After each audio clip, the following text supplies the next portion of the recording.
नमस्कार, एक बार फिर से मैं आप सभी के सामने उपस्थित हूँ एक बहुत ही इंपॉर्टेंट टॉपिक के साथ।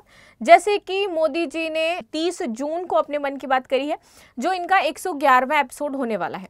इस पर उन्होंने 10 महत्वपूर्ण बिंदुओं पर चर्चा करी और ये 10 बिंदु आपके एग्जाम के पॉइंट ऑफ व्यू से बहुत ही ज़्यादा महत्वपूर्ण हो जाते हैं। यहाँ पर उन्होंने बात करा जो कुवैत में रेडियो शो शुरू हो रहा है उसके बारे में, बात करी उन्होंने पर्यावरण के बारे में, हूल समुदाय के बारे में, आदिवासी जो जनजाति है उनके बारे में। तो इन सारी चीज़ों को हम डिटेल में डिस्कस करेंगे कि क्या महत्वपूर्ण चीज़ें यहाँ पर प्रधानमंत्री मोदी जी द्वारा कही गई हैं और उसके पीछे आपके एग्जाम के क्या क्या संदर्भ छुपे हुए, ये सारी चीजें हम जानेंगे। तो चलिए शुरुआत कर लेते हैं आज की क्लास की। मेरा नाम है प्राची मिश्रा और संस्कृति IAS के इस प्लेटफॉर्म पर आप सभी का स्वागत है। न्यूज शुरू करने से पहले आप सभी के लिए सूचना है कि हमारा UPSC और PCS का बैच शुरू हो रहा है, जिसमें 75% का डिस्काउंट दिया जा रहा है। तो जो भी छात्र इसमें एनरोल कराना चाहते हैं जल्द से जल्द एनरोल कर सकते हैं, क्योंकि ऑफर जो है वो 5 से 12 जुलाई तक ही वैलिड होगा।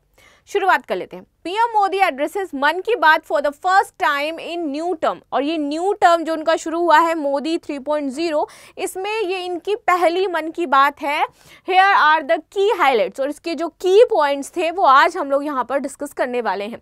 हाल ही में प्रधानमंत्री मोदी ने लगभग 4 महीने बाद, क्योंकि बीच में चुनाव, लोकसभा चुनाव थे, तो 4 महीने बाद अपनी मन की बात प्रोग्राम को शुरू किया। और यहाँ पर ये इसका जो ड्यूरेशन रहा ये 14 मिनट का रहा।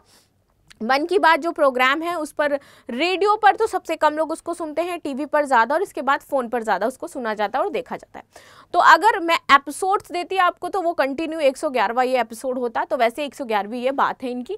सुनते हैं। तो प्रधानमंत्री मोदी ने मन की बात के 111वें एपिसोड को संबोधित किया है। इनका जो 110वां एपिसोड था वो फरवरी में आया था, चुनाव से पहले।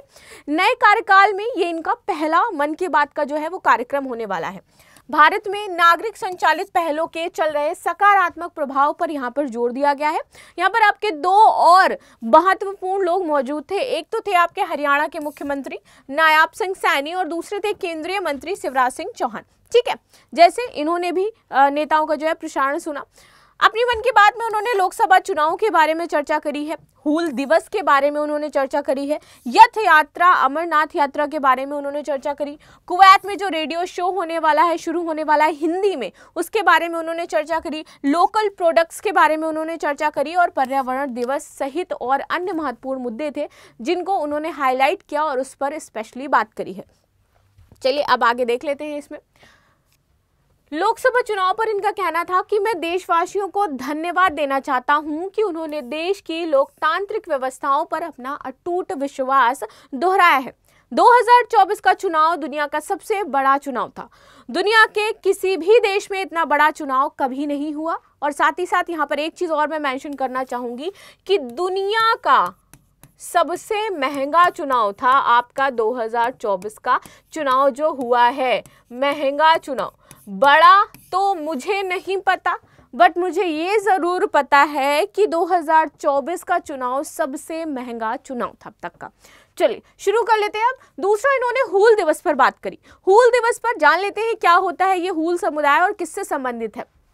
आज 30 जून को ये दिन बहुत ही महत्वपूर्ण है। इस दिन को हमारे आदिवासी भाई बहन हूल दिवस के रूप में मनाते हैं, यानी कि 30 जून को हम किस दिवस के रूप में सेलिब्रेट करते हैं? हूल दिवस के रूप में। यह दिन वीर सिद्धो कान्हू के अदम्य साहस से जुड़ा है, जिन्होंने विदेशी शासकों के अत्याचार का पुरजोर विरोध किया था। तो यहाँ पर इन्होंने किसको संबोधित किया है, यानी किसको याद किया है? तो सिद्धो कान्हू के अदम्य साहस को इन्होंने याद किया है यहाँ पर। ठीक है, अब थोड़ा सा हम हूल दिवस के बारे में जान लेते हैं, इंपॉर्टेंट चीजें क्या है। देखिए, आदिवासियों के हूल दिवस पर सिद्धो कान्हू को याद किया जाता है। यह दिन वीर सिद्धो कान्हू के साहस से जुड़ा हुआ है। इन्होंने झारखंड के संथाल परगना से हजारों संथाली साथियों को एकजुट किया और 1855 में विदेशी शासकों के खिलाफ हथियार उठाए थे। ठीक है, और तभी से ये 30 जून को हम प्रत्येक वर्ष सिद्धो कान्हू दिवस और हूल दिवस के रूप में मनाते भी हैं। ठीक, चलिए आगे देख लेते हैं। थर्ड था पेरिस ओलंपिक पर उन्होंने बात करी। उन्होंने कहा कि टोक्यो में हमारे जो भारतीय खिलाड़ी हैं उनका प्रदर्शन बहुत ही अच्छा रहा है। टोक्यो ओलंपिक के बाद ही हमारे एथलीट्स पेरिस ओलंपिक की तैयारी में जी जान से जुटे हुए हैं। सभी खिलाड़ियों को मिला दे तो इन सब ने करीब 900 इंटरनेशनल कॉम्पिटिशन्स में हिस्सा लिया है। जो 900 कॉम्पिटिशन्स हैं उसमें भारत के एथलीट्स पार्टिसिपेट कर रहे हैं। और इस दौरान उन्होंने बोला कि आप #cheer4bharat को ट्रेंडिंग करिए और इस तरीके से आप अपने भारत के जो खिलाड़ी हैं उनका मनोबल बढ़ाइए। पेरिस ओलंपिक में आपको बहुत कुछ चीजें पहली बार देखने को मिलेंगी। शूटिंग में हमारे खिलाड़ियों की प्रतिभा निखर कर सामने आ रही है। टेबल टेनिस में मैन और वुमेन दोनों टीम क्वालिफाई कर चुकी हैं और भारतीय शॉटगन टीम में हमारी शूर बेटियां भी शामिल हैं। इस बार कुश्ती और घुड़सवारी में हमारे दल के खिलाड़ी उन कैटेगरी में भी compete करेंगे जिनमें वे पहले कभी शामिल नहीं रहे हैं। यानी कि यहाँ पर सीधा सीधा बताया जा रहा है मोदी जी के द्वारा कि इस बार पेरिस ओलंपिक में बहुत सारे खिलाड़ी पहली बार उन कैटेगरीज में कंपटीशन करेंगे जिसमें भारत ने आज तक नहीं किया है और ये भारत के लिए बहुत ही ज्यादा गर्व की बात होने वाली है। आगे बात कर लेते हैं पेरिस ओलंपिक की। यहाँ पर 26 जुलाई से पेरिस ओलंपिक आपके शुरू होने वाले हैं और यहाँ पर #cheer4bharat के जरिए खिलाड़ियों का हौसला बढ़ाने के लिए आप सभी से अनुमति की गई है कि आप #ट्रेंडिंग करिए इसको अपने इंस्टा पर, अपने फेसबुक पर, अपने चाहे वो एक्स पोस्ट हो और हमारे जो खिलाड़ी हैं, भारतीय खिलाड़ी हैं, उनका हौसला अफजाई करिए ताकि वो ज़्यादा से ज़्यादा मेडल जीत करके भारत को गौरवान्वित करें। ठीक है, चलिए पर्यावरण दिवस के बारे में उन्होंने बात करते हुए कहा कि हम माँ को कुछ दे तो सकते नहीं लेकिन और कुछ कर सकते हैं क्या। मैंने देश दुनिया के लोगों से अपील की है कि एक पेड़ माँ के नाम जरूर लगाएं। मुझे खुशी है यह अभियान तेजी से बढ़ रहा है। ठीक है, तो इनकी बात थी कि मैंने यहाँ पर लोगों से अपील की है कि वो अपनी माँ के नाम पर पेड़ लगाएं जिससे से ज्यादा पर्यावरण को सहायता मिल सके। विश्व पर्यावरण दिवस पर शुरू किए गए अभियान एक पेड़ माँ के नाम का जिक्र किया गया। तो कौन सा अभियान था याद रखना है, एक पेड़ माँ के नाम। ठीक है, उन्होंने बताया कि मैंने भी एक पेड़ अपनी माँ के नाम पर लगाया है। पिछले 10 वर्ष में बढ़े फॉरेस्ट कवर और अमृत महोत्सव के दौरान बनाए गए 60,000 से ज्यादा सरोवर की चर्चा भी यहाँ पर की गई। उन्होंने माँ के नाम पर पेड़ लगाने की अपील करी है। चलिए अब बात कर लेते हैं थोड़ा सा, नेक्स्ट पॉइंट क्या है हमारा, कुवैत रेडियो शो की उन्होंने बात करी। उन्होंने बोला कि कुवैत सरकार ने नेशनल रेडियो पर हिंदी में एक कार्यक्रम शुरू किया है। कुवैत रेडियो पर हर रविवार आधे घंटे इसको टेलीकास्ट किया जाएगा, आधे घंटे हिंदी में प्रोग्राम होगा। पीएम ने बताया कि इस प्रोग्राम में भारतीय संस्कृति के अलग अलग रंग भी शामिल होंगे। ठीक है, आगे बात करते हैं। यहाँ पर योग दिवस के बारे में बात करते हुए कहा उन्होंने कि हम इस महीने पूरी दुनिया में 10वें योग दिवस को भरपूर उत्साह और उमंग के साथ मना रहे हैं। मैं भी जम्मू कश्मीर के श्रीनगर में आयोजित योग कार्यक्रम में शामिल हुआ था। कश्मीर में युवाओं के साथ बहनों और बेटियों ने भी योग दिवस पर बढ़ चढ़कर हिस्सा लिया था। जैसे जैसे योग दिवस का आयोजन आगे बढ़ रहा है नए नए रिकॉर्ड भी बनते जा रहे हैं। तो योग दिवस पर जो नए रिकॉर्ड्स बने हैं उसके बारे में उन्होंने बात करी। 21 जून को हम पूरे वर्ल्ड में योग दिवस के रूप में मनाते हैं। इस बार का जो योग दिवस था वो हमारा 10वां यानी 10th योग दिवस मनाया गया है। उन्होंने बताया कि हर वर्ष योग दिवस में नए रिकॉर्ड बनते हैं और कश्मीर के युवाओं को उन्होंने यहाँ पर प्रोत्साहित करते हुए उनके अंदर एक उमंग भरते हुए पॉजिटिव वे में उन्होंने बोला है कि कश्मीर के युवा जो है वो भी इसमें बढ़ चढ़ कर के हिस्सा ले रहे हैं और युवा ही नहीं साथ साथ में जो बेटियां थी उन्होंने भी इस कार्यक्रम में हिस्सा लिया है। आगे बात करते हैं रेडियो के संस्कृत बुलेटिन की सिल्वर जुबली पर उन्होंने बात करी कि आकाशवाणी जिसको हम बहुत टाइम से सुन रहे थे, ऑल इंडिया रेडियो आप सभी सुनते होंगे, तो का था सिल्वर जुबली। इसी के बारे में बात करते हुए उन्होंने कहा कि आज संस्कृत से जुड़ा एक खास अवसर है। आज 30 जून को आकाशवाणी का संस्कृत बुलेटिन अपने प्रसारण के 50 साल पूरे कर रहा है। 50 वर्षों से लगातार इस बुलेटिन ने कितने ही लोगों को संस्कृत से जोड़े रखा है। मैं ऑल इंडिया रेडियो परिवार को बधाई देता हूं। इसमें एक कार्यक्रम चलता है जो संस्कृत से जुड़ा हुआ कार्यक्रम है। संस्कृत में यहाँ पर आपको न्यूज सुनाई जाती है और वो 30 जून से अपने 50 वर्ष पूरे कर रहा था, इसलिए उसकी चर्चा की गई।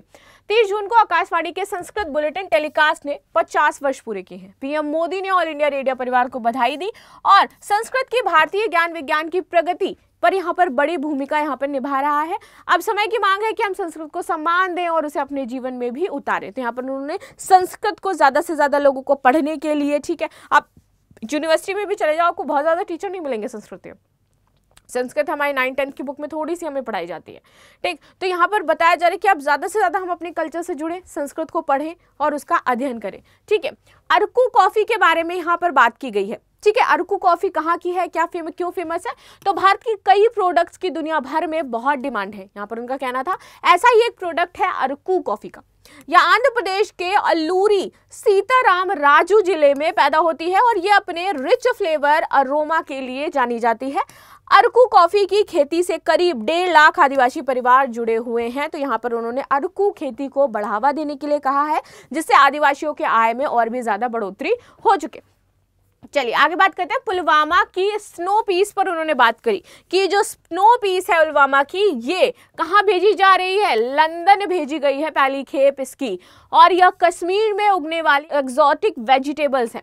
ठीक है, चकूरा गांव में अब्दुल रशीद मीर इसे दुनिया के नक्शे पर लेकर के आए हैं। उन्होंने ही स्नो पीस उगाने का काम शुरू किया था। यह कश्मीर से लंदन तक पहुंचने लगी है। तो ये कश्मीर के लोगों के लिए एक उपलब्धि है कि वहां पर जो चीजें हैं, अब लोग क्या है, खेती कर रहे हैं और ग्लोबली अपने मार्केट को ग्लोबल कर रहे हैं। कश्मीर से वो कहां लेकर के जा रहे हैं? लंदन लेकर के जा रहे हैं। तो इस तरीके से उन्होंने वहां के लोगों का, वहां के व्यापार का हौसला अफजाई किया है और बात करी है पुलवामा के स्नो पीस के बारे में। आगे बात करते हैं जगन्नाथ यात्रा, जो आपकी 7 जुलाई को है। आज आपका कितना जुलाई हो गया है? 1 जुलाई है आज। ठीक है, ठीक, तो 7 जुलाई को होने वाली है आपकी जगन्नाथ यात्रा। जम्मू कश्मीर की अमरनाथ यात्रा और पंढरपुर वारी की यात्राओं में शामिल होने वाले श्रद्धालुओं को यहाँ पर शुभकामनाएं दी गई हैं, जो 7 तारीख को आपकी जगन्नाथ यात्रा होनी है उसके लिए। आगे यहाँ पर बात की गई मन की बात जो प्रोग्राम है वो किस तरह से प्रसारित होता है। रेडियो पर इसको 17.6% लोग सुनते हैं, वहीं टीवी पर इसको 44.7% लोग देखते हैं, और वहीं यदि मोबाइल पर बात की जाए तो 37.6% लोग देखते हैं। आज तक आप में से कितने लोगों ने मन की बात को सुना है, मुझे ज़रूर बताना। कब से आपने जो पहला एपिसोड सुना था या सेकेंड एपिसोड सुना है? जेन्युइनली मैंने अभी तक मन की बात के कुछ 10-12 एपिसोड्स ही सुने हैं, बाकी मैं नहीं सुन पाती हूँ, मुझे याद नहीं रहता है और पता भी नहीं चल पाता कई बार मेरे को। तो अभी ये मन की बात का 111वां एपिसोड तो मैंने सुना था, तभी मैं इसको बता पा रही हूँ। तो आप में से कितनों ने सुना है, कब से सुनना शुरू किया है, क्या आपको चीज़ में बहुत ज़्यादा अच्छी लगती है, मुझे ज़रूर बताइएगा। आगे देख लेते हैं इसमें मन की बात का जो पहला एपिसोड है वो 3 अक्टूबर 2014 को प्रसारित हुआ था और पहले एपिसोड की जो टाइम लिमिट थी वो 14 मिनट थी। 2015 में इसको बढ़ा करके 30 मिनट कर दिया गया और 30 अप्रैल 2023 को मन की बात का 100वां एपिसोड प्रसारित किया गया था। मन की बात कार्यक्रम का प्रसारण 22 भाषाओं में होता है, जो हमारे कॉन्स्टिट्यूशन में मेंशन है। किस अनुच्छेद के तहत मेंशन है, चलो मुझे बताओ। और 29 बोलियों में होता है। ठीक है, फ्रेंच, पश्तो, चाइनीज समेत इसका ब्रॉडकास्ट 11 विदेशी भाषाओं में भी किया जाता है। ये बहुत ही ज्यादा महत्वपूर्ण है। लास्ट में आप सभी के लिए क्वेश्चन है, क्वेश्चन जरूर अटेंड करके जाना और मुझे आंसर बता के जाना। मन की बात का पहला एपिसोड किस वर्ष प्रसारित हुआ? 2016, 15, 14 या फिर 2020? साथ ही साथ मैंने आपसे प्रश्न किया कि आप में से कितने सारे लोग मन की बात प्रोग्राम को सुनते हो और उससे आपको क्या सीखने को मिलता है। मिलते हैं नेक्स्ट क्लास में, तब तक के लिए धन्यवाद। लाइक शेयर सब्सक्राइब करना बिल्कुल ना भूलें। Thank you so much.